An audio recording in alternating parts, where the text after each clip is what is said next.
এখন এমন একটা কথা কইয়াম যে অনেকেরই গায়ের মধ্যে লাগতে পারে, তো লাগলেও করার কিছু নাই, কিন্তু আমি কইয়াবি।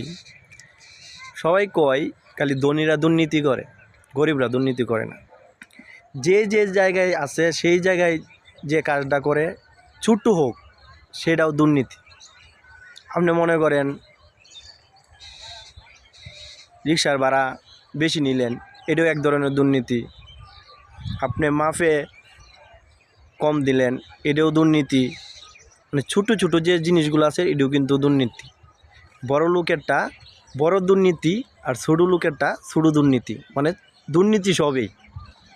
তার জন্য যে যে জায়গায় কাজ করি সেই জায়গায় স্থানে নিজেরে শুধরাইতে হইব, সঠিক রাখতে হবে, খালি অন্যরে কইলে হইব না। আমি যে কাজটা করি সেই জায়গায় আমি ছোট্ট কাজ করি, ছোট্টর মধ্যে যেভাবে কোনো দুর্নীতি না হয় সেদিকে খেয়াল রাখতে হবে। সকলকে ধন্যবাদ।